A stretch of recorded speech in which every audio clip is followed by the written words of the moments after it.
You are awake. The world is asleep. You aren't lazy. Laziness is a myth we created to simplify a much darker reality. In reality, you are a soldier in a war that has been raging inside your skull for thousands of years. You have the talent. You have the ideas. You have the ambition. But every time you try to move toward your goals, an invisible wall rises up and stops you. You end up cleaning your room, scrolling through useless news, or staring at a blank screen, doing anything except the one thing that actually matters. This isn't a failure of willpower.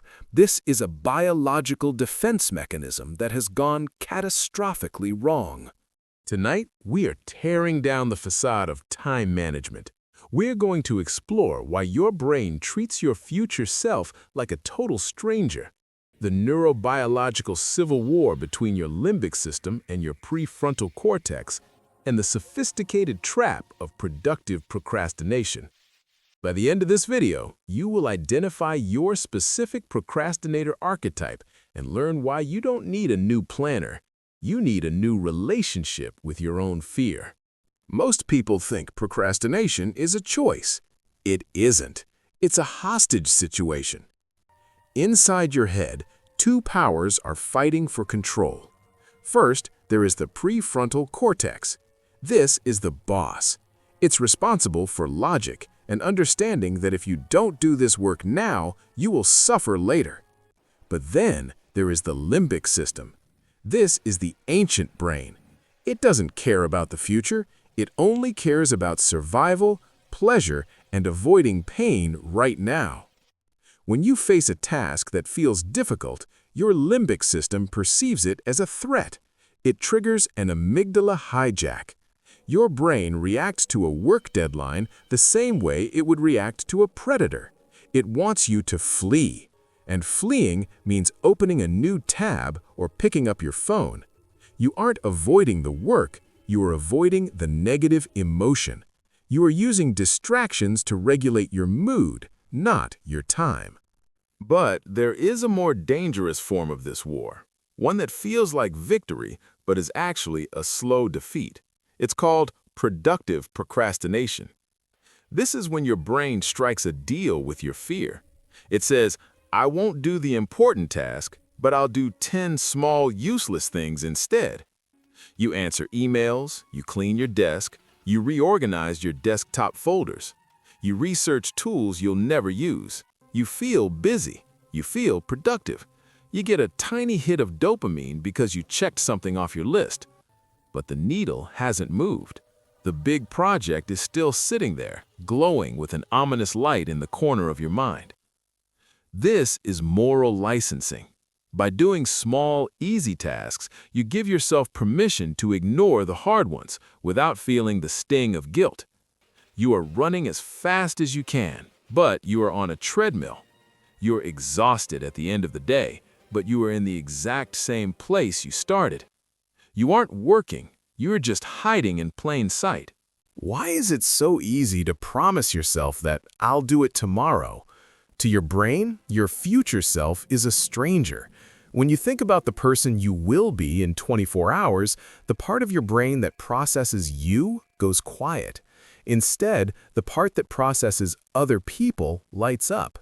You are essentially passing the bill to a stranger. You hope they will be stronger, smarter, and more motivated than you are today. But here is the paradox. Tomorrow, that stranger will still be you. They will have the same fears and the same limbic system. You are trapped in a loop of betraying yourself. To defeat the wall, you must first understand the shape of your shadow. Procrastination isn't one size fits all. Which one are you? The perfectionist. You wear your high standards like a badge of honor, but your perfectionism is just cowardice in a suit. If you don't start, you can't fail. You would rather be seen as lazy than incompetent. You are waiting for a perfect moment that doesn't exist to protect an ego that is too fragile to handle a first draft.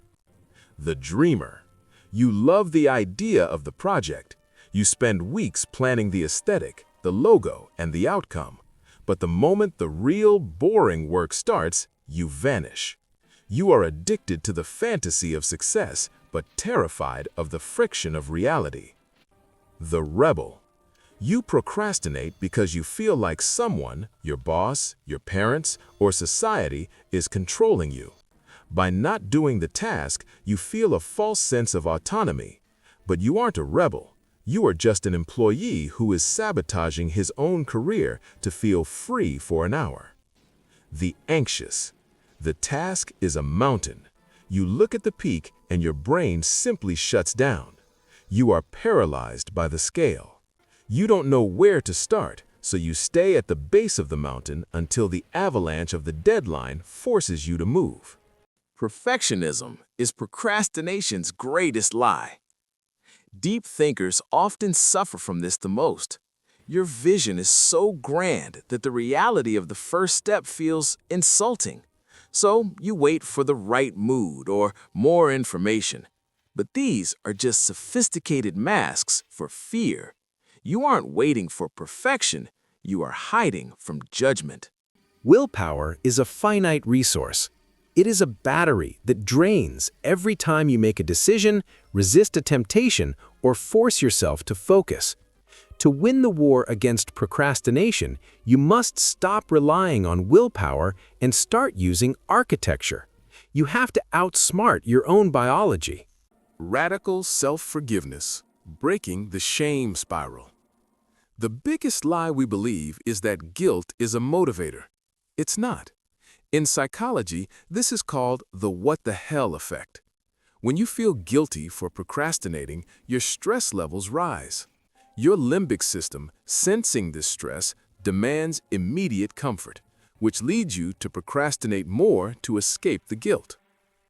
To break the cycle, you must forgive your past self. Research shows that self-forgiveness is the most effective way to stop the shame-anxiety loop. You aren't bad for missing the deadline, you just have a brain that is trying to protect you from perceived pain. Release the guilt, and you release the break. The 5-minute entry point, lowering activation energy. Your brain is terrified of the project because it sees it as a monolithic threat. To bypass the amygdala, you must lower the activation energy. Commit to doing the task for only 5 minutes. Tell your brain, I'm not doing the whole thing, I'm just doing 5 minutes, then I can stop. This is the Zeigarnik effect. Once you start, your brain develops a psychological tension to finish the task. The hardest part is the first 300 seconds. Once the engine is running, the limbic system realizes there is no predator, only work, and the fear vanishes. Implementation intentions, the if-then shield. Vague goals like, I will work on this today, are useless. Your brain needs a protocol. Use implementation intentions. Define a specific trigger and a specific action. If situation X occurs, then I will action Y. Example, if I sit down at my desk after lunch, then I will immediately open the project file and write one sentence. By pre-deciding your actions, you take the decision-making load off your prefrontal cortex. You turn a difficult choice into an automatic reflex. You aren't choosing to work, you are following a script you wrote for yourself. Bridging the empathy gap. Anchoring the future self. We pass the bill to our future self because we don't feel their pain. To stop this, you must make that person real. Before you decide to procrastinate, spend 60 seconds visualizing the physical sensation of your future self tomorrow morning. See the panic in their eyes. Feel the tightness in their chest as the deadline looms. Don't think about the work. Think about the human suffering you are about to inflict on your future self. Use your empathy as a weapon. Stop treating that person like a stranger and start treating them like someone you love. You aren't just doing work, You are rescuing your future self from a disaster. Time is the only currency you can't earn back. Stop treating your future self like an enemy. Stop waiting for the fear to go away. It won't. The wall isn't there to keep you out. It's there to see if you have the courage to walk through it. Stop planning. Stop preparing. Just begin. Master the action or remain a prisoner of the potential.